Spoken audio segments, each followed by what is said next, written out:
वो हर घड़ी हर मंच से बस एक ही बात दोहराते हैं, मैं खुद गरीब का बच्चा हूँ, बचाते हैं। हाँ, फिर भी अगर वोट ना मिला तो दे देते हैं ऐसा सिला, हमको दंगे में झोंक कर खुद अपने हैं। जी हाँ, कुछ ऐसा ही दृश्य बिहार चुनाव में आरजेडी और कांग्रेस के बीच दिखाई दे रहा है।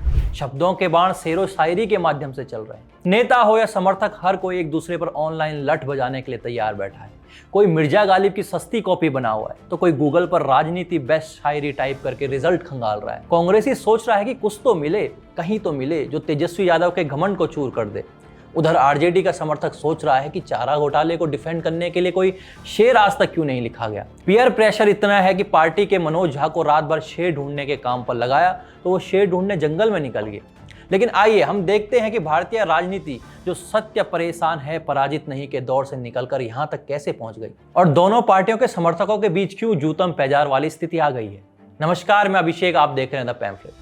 ये गठबंधन नहीं है आसान, बस इतना समझ लीजिए, पैसों का दरिया है, टिकट खरीद कर जाना है। जी हाँ, महागठबंधन में रार हुई तो सबसे पहले आरजेडी सांसद मनोज झा ने रहीम का एक दोहा फेंक दिया कि रहीमन धागा प्रेम का मत तोड़ो छिटकाए। और इस पर कांग्रेस के सांसद और नफरती शेर गढ़ने वाले इमरान प्रतापगढ़ी ने क्या रिप्लाई किया? पानी आग भर कर लाया जा सकता है, अब भी जलता शहर बचाया जा सकता है। देख रहे हैं आप, महागठबंधन कैसे शेर और शायरी की रेस में भी एनडीए से पीछे है। अरे भाई, जीतन राम मांझी जी एक हफ्ते पहले ही सीट मांगने के लिए लिख चुके थे कि हो न्याय अगर तो आधा दो, यदि उसमें भी कोई बाधा हो तो दे दो केवल 15 ग्राम, रखो अपनी धरती तमाम, हम वहीं खुशी से खाएंगे, परिजन पे असीना उठाएंगे। उन्होंने ये लिखा तो 6 सीटें भी मिली और खुशी खुशी वो चुनाव भी लड़ रहे हैं। कांग्रेस कहां रेखता के चक्करों में पड़ी। अरे भाई, मन मुताबिक सीटें चाहिए तो प्रसिद्ध कवि रामधारी सिंह बिल्डर जी को आजमाओ। रामधारी सिंह बिल्डर का मकान कब्जा किए हुए। जी हाँ, वही जो कहते हैं कि 2 सीमेंट अगर आधा दो, उसमें भी यदि बाधा हो तो दे दो खाली बालू थोड़ा, रख लो सारे सीमेंट का बोरा, हम उसमें ही मकान बनाएंगे, रामधारी सिंह बिल्डर कहलाएंगे। लेकिन नहीं, कांग्रेसियों को तो बिल्डर जी की पंक्तियों की कीमत की समझ ही नहीं आती। उन्हें तो उर्दू पेलनी है तो पेलो। मुझे लगता है किसी ने कांग्रेसियों को बताया होगा कि आज राहुल जी के साथ फोटो खिंचाने के लिए शेर व शायरी की प्रतियोगिता चल रही है। इसीलिए तो रागनी नायक भी दोहा लेकर आ गई कि खुसरो दरिया प्रेम का उल्टी बाकी धार, जो उतरो सो डूब गया, जो डूब गया सो पार। वाह, प्रेम पर कितना सुंदर दोहा है।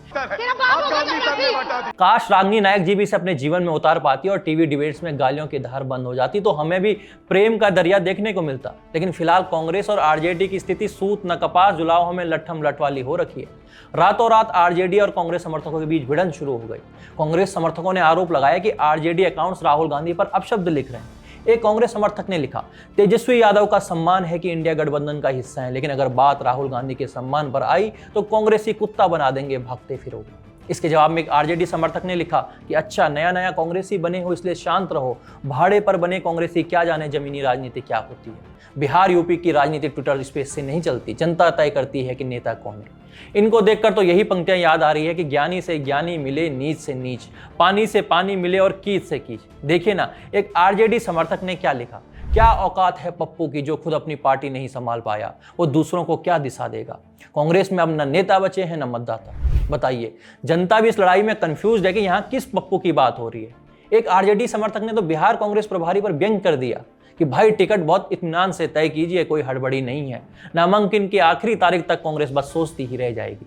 अब इस पूरे मुशायरे का मजा यह है कि जहां ये सब शेरो शायरी में उलझे हुए हैं, वहीं एनडीए उम्मीदवार घोषित कर चुका है। गांव से लेकर मीडिया तक उसका प्रचार शुरू हो गया है और नतीजे जब आएंगे तो महागठबंधन शायद फिर किसी मुशायरे में ही बैठा मिलेगा, जहां नेता सीटें नहीं मतलब के शेर बांटते नजर आएंगे। जहां लालू जी क्या कहेंगे? लालू कहेंगे कि मैया मैं नहीं चारा खायो, ख्याल परे ये सखा सबे मिली मेरे मुख लपटाइयो।